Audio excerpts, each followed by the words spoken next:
Buen día, hoy hablaremos sobre un mini taller de ortografía y redacción en el cual estaremos presentando algunas reglas básicas de la gramática, así como las formas de una correcta redacción. Trataremos algunos temas sobre la ortografía, el uso de algunas letras como la H, la G, la J, la M y también acentuación de las sílabas dependiendo del tipo de acento que se encuentre. También la redacción y la forma correcta de redactar. Para hablar de las reglas generales del uso de las letras, el uso correcto de la P y de la B.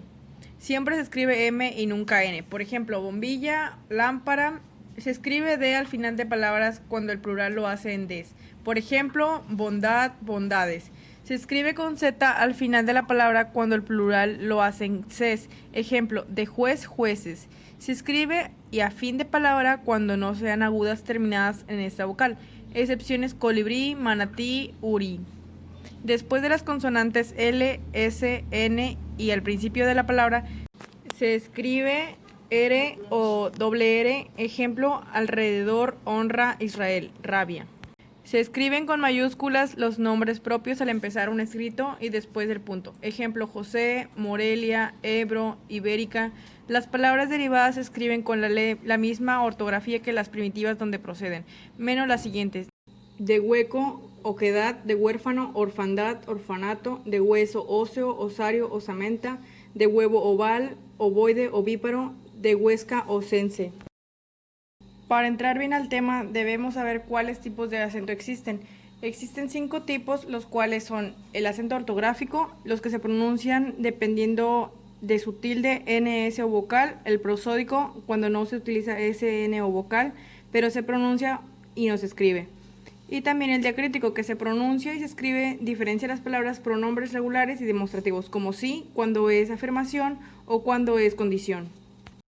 Es parecido al antes mencionado, pero este se utiliza más que nada para distinguir entre monosílabos, de los cuales unas son regularmente tónicas y las palabras, mientras que otras se encuentran átonas en el habla. En el acento prosódico, la sílaba tónica, sobre todo la que recae en el acento prosódico, para señalarla se emplea el acento gráfico llamado tilde. En la sílaba tónica sobre la que recae el acento prosódico, aquella no es señalada con tilde, pero en el acento gráfico se acentúa dependiendo de su clasificación, la cual es de 4 formas: agudas, graves, esdrújulas y sobreesdrújulas. En las palabras agudas se acentúa siempre y cuando de forma ortográficamente cuando terminan en n, s o vocal. Ejemplo, compás. Siempre llevan acento tónico en la última sílaba. Ahora bien, las palabras graves son aquellas cuya penúltima sílaba es tónica, es decir, se acentúa con la tilde, y no terminan en consonante, que sean n, s o vocal. Ejemplo, lápiz. Las palabras esdrújulas y sobreesdrújulas siempre llevan acento gráfico por regla general de acentuación. Y cabe mencionar que las esdrújulas tienen la sílaba tónica en la antepenúltima. Ejemplo, dígamelo. De igual forma, las sobreesdrújulas se acentúan en la antepenúltima. Por último, tenemos el tipo de acento llamado acéutico. Se refiere donde hay un hiato, es decir, que rompe el diptongo en el caso de las palabras como María o raíz. Signos de puntuación. Delimitan las frases y los párrafos. Establecen la jerarquía sintáctica de las proposiciones para conseguir estructurar al texto, ordenar ideas y jerarquizarlas en principales y secundarias. Van desde la coma, que indica las breves pausas en una lectura. El punto y coma, a diferencia de la coma, se utiliza para separar los diferentes miembros de una oración larga en la que ya hay una o más comas. El punto, existe el punto que separa oraciones autónomas, el punto y seguido separa oraciones dentro de un mismo párrafo, el punto y aparte señala el final de un párrafo y el punto final señala el final de un texto o escrito. Los 2 puntos se emplean en los saludos de las cartas y después de las palabras que expone, suplica, declara de los escritos oficiales, también en enumeraciones y citas textuales, así como diálogos detrás de los verbos que se ha dicho. Los signos de admiración o exclamación se utilizan para señalar el carácter de la oración, ya sea exclamativo. Se escriben para empezar y finalizar una oración exclamativa, exhortativa o imperativa.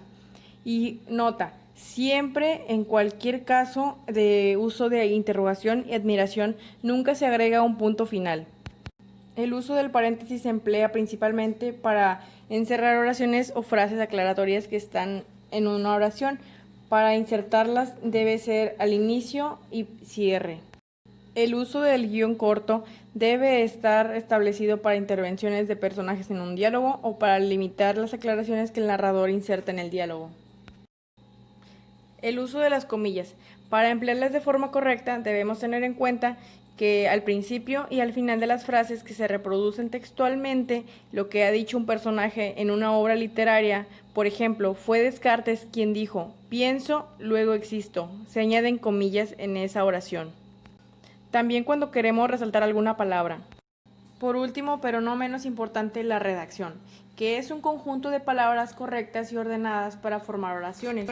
El párrafo, que se refiere a todas las divisiones de un texto, expresa ideas o argumentos, presenta información organizada y coherente, es un componente del texto. Existen varios tipos de párrafo: argumentativo, conceptual, cronológico, enumeración, descriptivo, explicativo, expositivo, narrativo, comparativo, causa-efecto, deductivo, inductivo, de conclusión y finalmente de cierre. Las características de un párrafo son principalmente 4. Unidad, que es aquella que establece que debe existir una estrecha relación entre la idea principal y las ideas secundarias. La siguiente sería coherencia, que es la relación adecuada entre las partes de un párrafo. En la variedad y armonía, esta se logra cuando se alternan frases u oraciones cortas con oraciones largas. Si el párrafo se forma exclusivamente con frases muy largas, resulta complicado. Se usan muchas frases cortas, causa monotonía y obliga al lector a interrumpir la lectura constantemente. La estructura del párrafo se divide en dos, interna y externa. En la interna, las relaciones entre ideas son el qué, el contenido. En la externa es la relación entre oraciones, el cómo, la forma en la que se hace. Pero ¿cómo podemos redactar de forma correcta? Primera oración, que es la principal, siguiendo el desarrollo, que es una serie de oraciones relacionadas. Primero, oraciones argumentativas 1, oraciones argumentativas 2, oraciones argumentativas 3. Y al final, la oración, que es la oración final y la oración concluyente. Para tener una buena redacción también influyen las unidades discursivas y los nexos.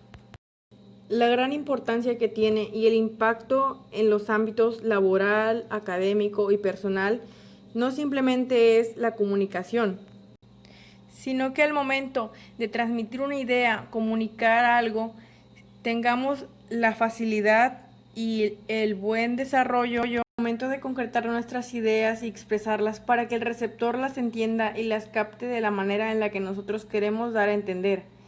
Existen muchas reglas al momento de redactar en el uso de la gramática, la ortografía, pero estas son las básicas, las que les he presentado. Sin embargo, es muy importante seguir investigando y aprendiendo sobre estas reglas, debido a que están presentes en todos los ámbitos que nos relacionamos y nos ayudan a realizar mejores trabajos, informar de forma correcta y poder tener una buena y amena comunicación con las demás personas con las que nos relacionamos. Gracias por su atención.